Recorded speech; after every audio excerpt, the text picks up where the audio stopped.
Salut à tous et bienvenue dans un nouvel épisode d'Alerte Transfert. Et ça commence maintenant. Alors aujourd'hui dans ce nouvel épisode d'Alerte Transfert, on va parler plutôt officialisation que rumeur. Ouais, il y aura pratiquement même, il y aura pratiquement que des officialisations. Il doit y avoir une rumeur je crois. Et encore c'est pas vraiment une rumeur, c'est plutôt une information en passe de se concrétiser. Donc on va parler de ça aujourd'hui. Enfin bref, on commence maintenant avec le top 1. Sébastien Haller. Sébastien Haller qui s'est engagé avec West Ham pour 50 millions d'euros. Alors moi j'ai envie de vous dire tout de suite, 50 millions d'euros pour Sébastien Haller, je trouve ça un peu excessif, même si j'avoue que le joueur est un peu sous-coté parce que c'est vraiment un très très bon joueur. Et deuxièmement, j'ai envie de vous dire, West Ham pour Sébastien Haller, je pense que c'est pas vraiment un choix sportif ça. En vrai, je pense que c'est plutôt un choix financier que sportif. Parce que personnellement, je pense qu'il y a mieux que West Ham, surtout quand on vient de l'Eintracht Francfort. Donc West Ham, 50 millions, ils ont mis la thune, ils ont donné le salaire à mon avis qui suit derrière, mais il y avait largement mieux. Franchement, Sébastien Haller, c'est un joueur qui dans les prochaines années, même pourquoi pas la saison prochaine ou dans les deux prochaines saisons, va aller en équipe de France A, parce que moi je le vois vraiment aller en équipe de France A. Pour moi, il devait plus aller dans un club comme Everton ou franchement, je sais pas, mais un club qui joue la Coupe d'Europe, que ce soit en Angleterre, en Italie, en Allemagne ou ailleurs, mais qui aille dans un club qui jouait la Coupe d'Europe. West Ham, je suis pas sûr qu'il soit qualifié, je pense pas du tout même. Donc franchement, il y avait vraiment mieux à faire comme transfert pour lui, enfin meilleure destination. Ça, c'est mon point de vue. Je sais pas ce que vous en pensez, hein. J'attends vos avis comme d'habitude dans les commentaires, les gars. Et on va passer au top 2. Et le top 2, c'est Nicolas Pepe. Parce que comme vous le savez, il est en partance du LOSC. Et la question qu'on se pose tous, c'est où va-t-il partir? Dans quel club va-t-il signer plutôt? Parce qu'il y a beaucoup de clubs qui se sont manifestés, mais tous les clubs n'ont pas fait d'offres officielles. Il y en a qui se sont juste renseignés, d'autres qui sont vraiment intéressés. Et là, c'est le cas du Napoli qui aurait fait une offre de 60 millions d'euros, plus Adam Ounas dans la balance. Donc autant dire que Lille serait quand même vraiment gagnant dans l'histoire, parce qu'ils perdent peut-être Nicolas Pepe, mais derrière ils récupéreraient Adam Ounas qui est un très bon joueur et qui a une très belle marge de progression. Et en plus de ça, 60 millions pour pouvoir se refaire une équipe avec le transfert. Donc franchement, Lille serait vraiment gagnant. Mais moi, ce qui me dérange, c'est que Pepe, je ne le vois pas du tout dans le championnat italien. C'est un championnat qui est très tactique, très resserré, et je ne le vois pas du tout dans ce championnat. Moi, je le verrais plus au Bayern Munich qui s'était proposé, enfin, qui avait fait une offre, il me semble. En tout cas, il était venu au renseignement. Ou Arsenal ou Liverpool, un des deux clubs anglais. Je le verrais plus là-bas qu'en Serie A et au Napoli. Pour moi, c'est pas l'équipe qui lui convient et c'est pas le championnat qui lui convient. Pour moi, il lui faut un championnat comme l'Angleterre où il y a pas mal de batailles, où il y a pas mal de petits dribbleurs, ou un championnat comme l'Espagne ou l'Allemagne où c'est assez ouvert, où il pourra s'exprimer librement. Pour moi, c'est ce genre de championnat qui est plus pour Pépé, mais pas le championnat italien. Le championnat italien, c'est beaucoup trop tactique, c'est pas vraiment pour les techniciens. Donc pour moi, si ça s'avérait qu'il signe là-bas, pour moi, ce serait une erreur pour lui. Après, peut-être qu'il va me faire mentir, parce que moi, je donne juste mon avis, mais peut-être que lui, en arrivant là-bas, il va énormément progresser, il va péter le score, donc on ne sait pas.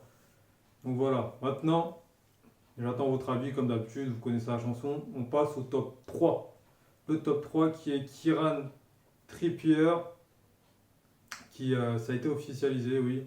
Il a signé à l'Atlético Madrid pour 24 millions. D'ailleurs, l'Atlético sont pas mal chauds sur ce mercato, parce que c'est la huitième recrue qu'ils enrôlent là. Donc ils ont vraiment carburé pour ce mercato.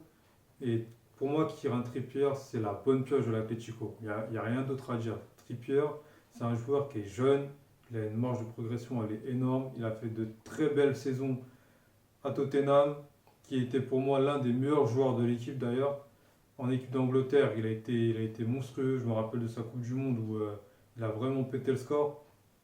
Donc pour moi, Trippier, c'est la bonne pioche de l'Atlético. Et en plus, ils l'ont eu à un prix qui est vraiment misérable quand on regarde les prix des transferts en ce moment. 24 millions, c'est limite donné. Franchement, c'est limite donné. Donc pour moi, c'est la bonne pioche. Et je n'ai même pas de doute sur le fait de s'adapter au championnat espagnol parce que Comme je l'ai dit, c'est un championnat qui est assez ouvert et ça, c'est un championnat qui va lui coller, qui va bien lui coller, tu vois. Il va se donner là-bas, il aura le champ libre.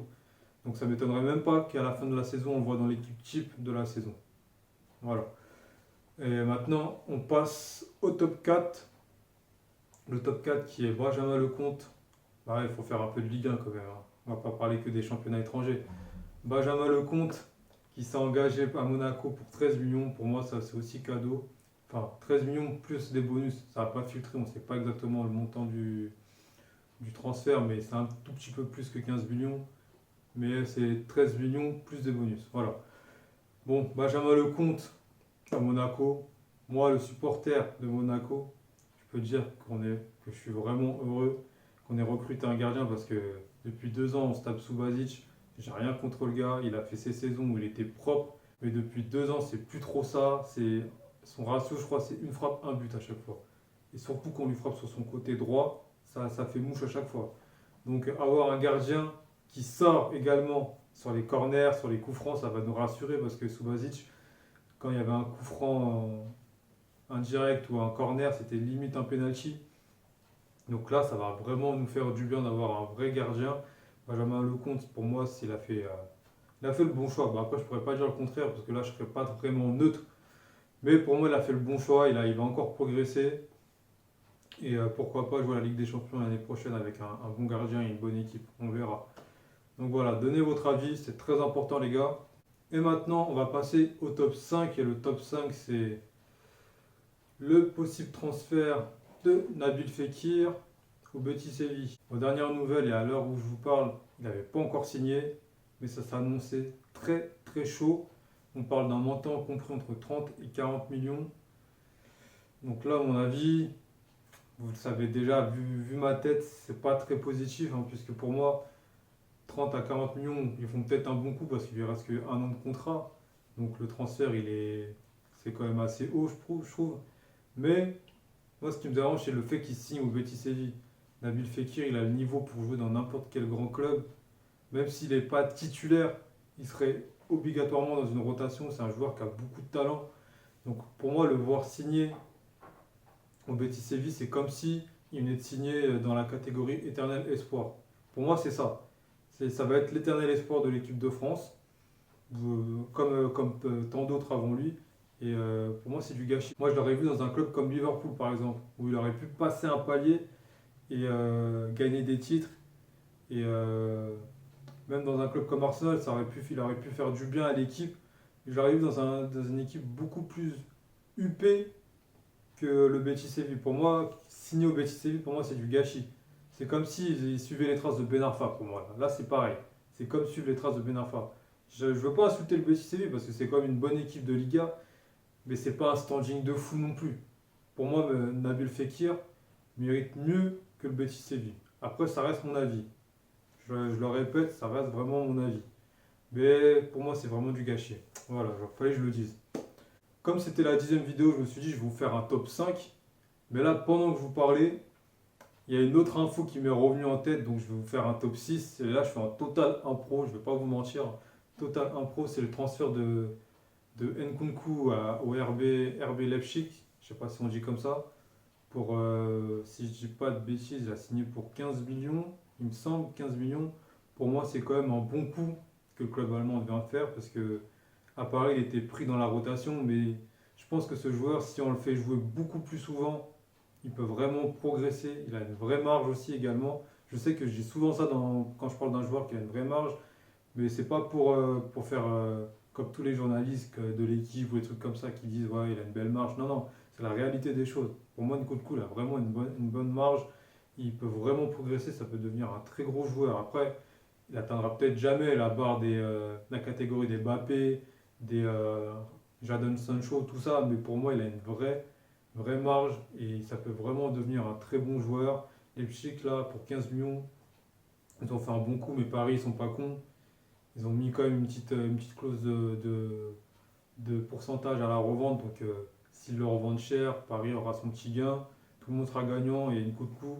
Je pense que d'ici 2 ans, on va le voir en équipe de France également et qu'il va faire du sale en équipe de France et dans son club. Donc voilà. la vidéo se termine. Je tiens à vous remercier d'être nombreux à partager mes vidéos, à les regarder. Bon, le but c'est d'atteindre au moins la barre des 20 abonnés avant la fin des vacances, hein, c'est le but. On va essayer de s'y tenir. C'est pas beaucoup, mais pour moi ça sera déjà énorme. Donc je vous remercie quand même et je vous dis à la prochaine pour une nouvelle vidéo. D'ici là, portez-vous bien et à plus les gars. Et avant, je voulais vous dire, n'oubliez jamais, le foot, c'est plus qu'une passion. Allez, à plus les gars.